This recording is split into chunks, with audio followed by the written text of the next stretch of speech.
Hello everyone, good morning. আশা করি তোমরা সবাই অনেক ভালো আছো, সুস্থ আছো। আমরাও কিন্তু অনেক ভালো আছি। আর আমার আরেকটা নতুন ব্লগে তোমাদের সবাইকে ওয়েলকাম জানাই। আই হোপ আজকের ভিডিওটা তোমাদের সবার ভালো লাগবে, তাই সবাইকে অনুরোধ করছি আমার পুরো ভিডিওটা দেখার। আর এখন বাজে 6:30। তো আজকে 6:30 থেকে আমি আমার ভিডিওটা শুরু করলাম। আর এই গরমে 6:30 থেকে কিভাবে আমি সকাল 6:30 থেকে কিভাবে সারাদিনের কাজকর্ম করি, মানে রাত অবধি সবই তোমাদের সঙ্গে শেয়ার করব।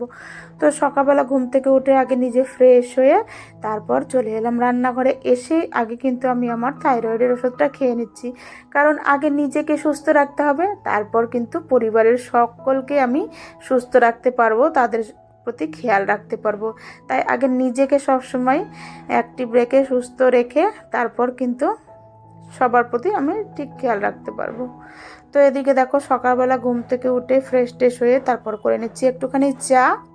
আজকে চাটা খেয়েই ভাবছি তারপরে কাজকর্ম শুরু করব, কারণ সকালবেলা ঘুম থেকে উঠেই শরীরটা না কেমন যেন একটু ম্যাচ করছিল, তাই ভাবলাম একটু চা খেয়ে নিই। আর আমার থাইরয়েডটা মনে হয় এতটাই বেড়েছে, মানে থাইরয়েড বাড়লে আমি বুঝতে পারি সারা শরীরটা ব্যথা, কোনো কাজকর্ম করতে কিচ্ছু ভালো লাগছে না।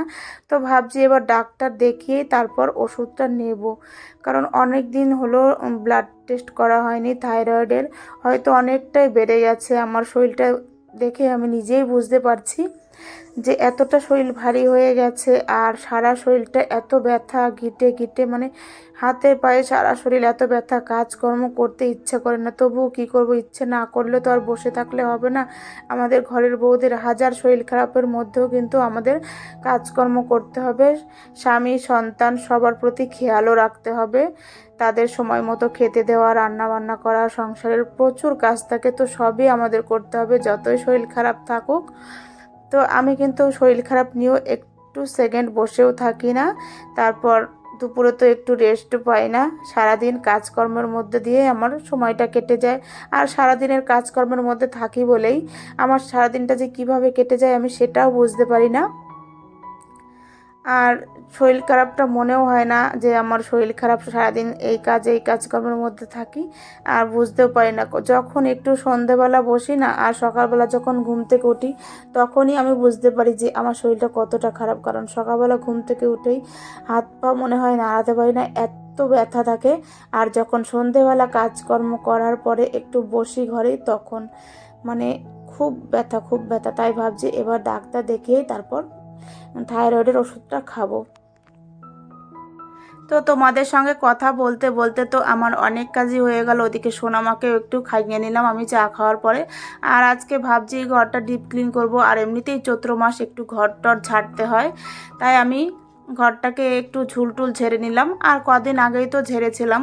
আর আমার তো যখন আমি একটু ময়লা দেখি তখনই কিন্তু ঝুলটা ঝেড়ে নিই, আমি কোনো দিনক্ষণের অপেক্ষা করি না। যখনই একটু ঝুল দেখি, ময়লা দেখি, তখনই আমি ঝুলটা ঝেড়ে নিই। তো ওদিকে ঘরের ঝুল টুল ঝেড়ে তারপর ড্রেসিং টেবিলের উপরটা পরিষ্কার করে এদিকে বইয়ের র্যাকটাও পরিষ্কার করতে চলে এলাম। এখানে এটাও দুদিন ধরে একটু গুছানো হচ্ছিল না, তো ভাবলাম আজকে যখন ঘরটা ঝেড়ে নিলাম তাহলে একটু গুছিয়ে নিই সোনামায়ের বইগুলো।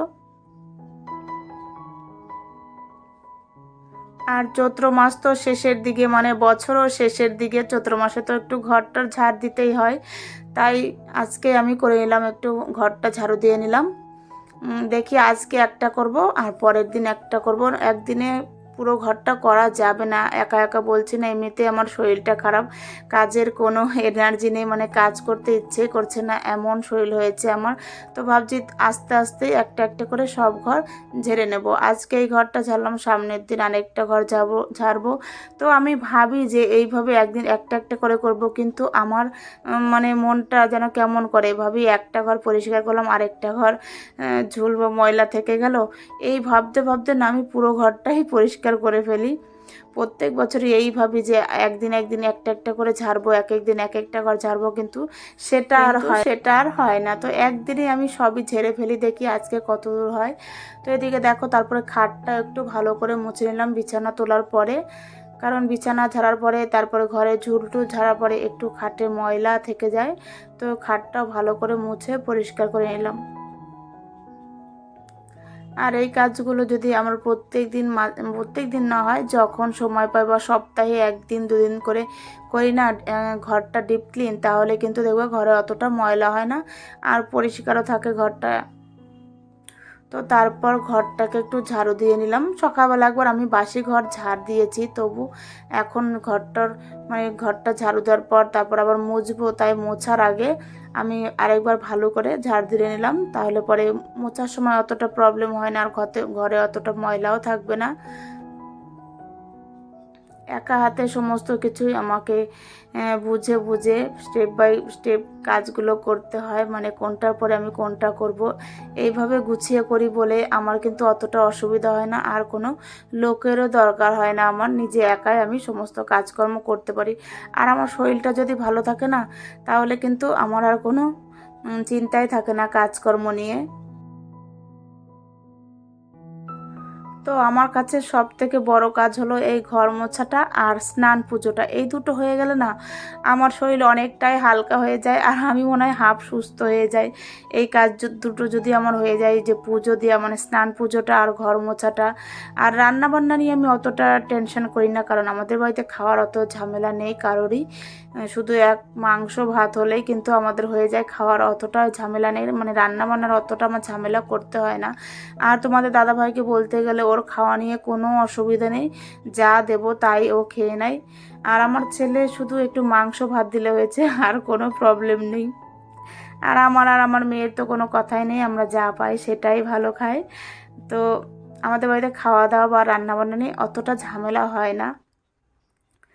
যদি আমার এই স্নান পুজোটা আর ঘর মোছা হয়ে যায়, তাহলে আমার কোনো সারাদিনের আর কোনো চিন্তা ভাবনাই থাকে না কাজকর্ম নিয়ে। তো দেখো ভালো করে আমি ঘরের ওয়াল টোয়াল মুছে তারপরে ঘরটাও মুছে নিলাম সুন্দর করে।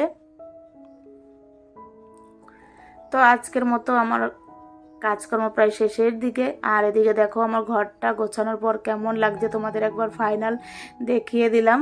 ঘরটা ডিপ ক্লিন করার পরে কেমন লাগছে তোমাদের একবার দেখিয়ে দিলাম আমি।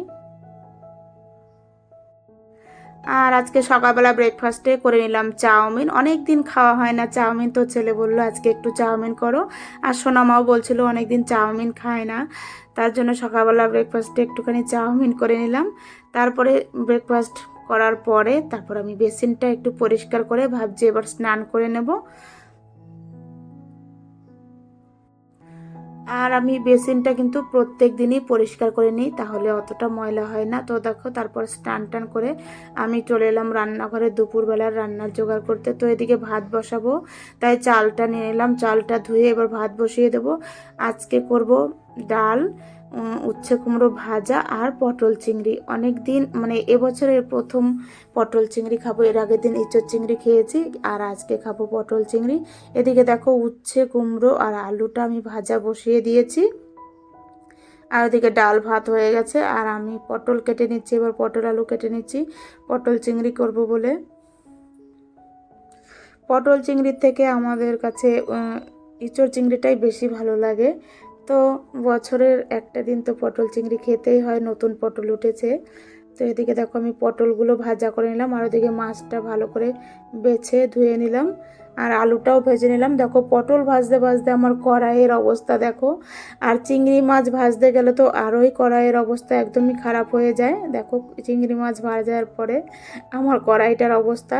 তো সেই কড়াই ধুলাম না, ওই কড়াইতে আর একটু তেল দিয়ে গোটা গরম মশলা তেজপাতা আর গোটা জিরে ফোড়ন দিয়ে পেঁয়াজ কুচি ভাজা করে নিচ্ছি। আর এদিকে দেখো একটা বাটিতে মশলা নিলাম, রসুন বাটা, আদা বাটা, লঙ্কা গুঁড়ো, জিরে গুঁড়ো, ধনে গুঁড়ো, হলুদ গুঁড়ো, নুন, সমস্ত মশলা একটা বাটির মধ্যে ভালো করে জল দিয়ে গুলিয়ে মশলাটা কষিয়ে তারপর ভেজে রাখা পটল আলু দিয়ে চিংড়ি মাছ দিয়ে ভালো করে কষিয়ে নামানোর আগে একটুখানি ঘি গরম মশলা দিয়ে নামিয়ে নিলাম পটল চিংড়ি। তো দুপুরবেলা খাওয়া দাওয়ার পরে তারপর সন্ধে দিয়ে রাতের জন্য আবার রুটি করে নিচ্ছি।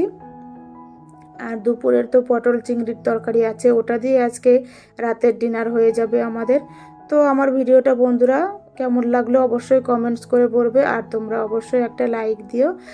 আর নতুন বন্ধুরা তোমরা যারা আমার চ্যানেলটি এখনও সাবস্ক্রাইব করোনি অবশ্যই সাবস্ক্রাইব করে দিয়ে আমার পাশে থেকো।